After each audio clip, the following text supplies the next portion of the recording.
ہاں، نحمدہ ونصلی ونسلم علی رسولہ الکریم، اما بعد۔ عاشورہ کے روزے رکھنے کی فضیلت۔ رسول اللہ صلی اللہ علیہ وسلم رمضان المبارک کے روزے رکھا کرتے تھے، اور اللہ کے پاک پیغمبر عاشورہ کا بھی روزہ رکھا کرتے تھے۔ رمضان کے روزوں سے پہلے عاشورہ کا روزہ رکھنا فرض تھا۔ رمضان المبارک کے جب روزے اللہ تعالیٰ نے ایمان والوں پر فرض کیے تو اس کے بعد عاشورہ کا روزہ رکھنا، اس کی فرضیت ختم ہو گئی۔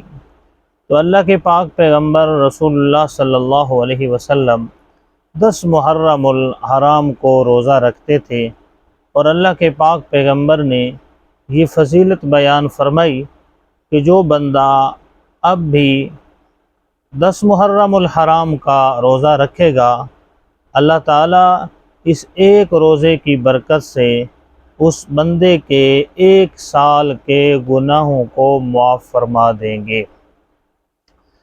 تو صحابہ کرام رضوان اللہ علیہم اجمعین نے عرض کی، اے اللہ کے پاک رسول، یہ جو یہودی ہیں یہ بھی عاشورہ یعنی 10 محرم الحرام کا روزہ رکھتے ہیں، کیونکہ یہودیوں کو فرعون سے جو نجات ملی تھی، حضرت موسیٰ علیہ السلام کے زمانے میں فرعون غرق ہوا تھا، اور یہ جو بنی اسرائیلی تھے، اللہ تعالیٰ نے ان بنی اسرائیلیوں کو فرعون کے ظلم سے نجات عطا فرمائی تھی، تو وہ دن 10 محرم الحرام کا تھا۔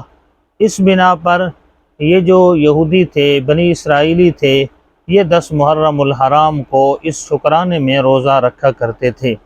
تو اللہ کے پاک پیغمبر رسول اللہ صلی اللہ علیہ وسلم بھی روزہ رکھا کرتے تھے۔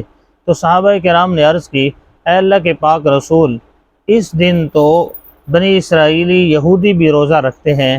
تو اللہ کے پاک پیغمبر رسول اللہ صلی اللہ علیہ وسلم نے فرمایا، انشاءاللہ اگر میری زندگی رہی تو آئندہ سال میں 10 محرم الحرام کے ساتھ 9ویں کا بھی روزہ رکھوں گا، تاکہ یہودیوں کے ساتھ مشابہت نہ آئے۔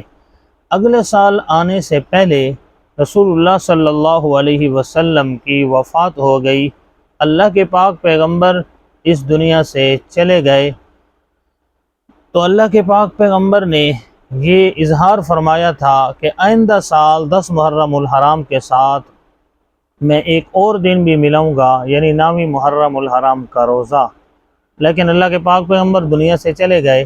اس وجہ سے علماء کرام فرماتے ہیں، جو بندہ 10ویں کا روزہ رکھے تو اس کو چاہیے کہ ایک اور روزہ بھی ساتھ ملائے، 9 محرم الحرام اور 10 محرم الحرام، اس طرح روزہ رکھ لے، یا 10 محرم الحرام اور 11ویں محرم الحرام، اس طریقے سے روزہ رکھ لے تاکہ یہودیوں کے ساتھ مشابہت نہ آئے۔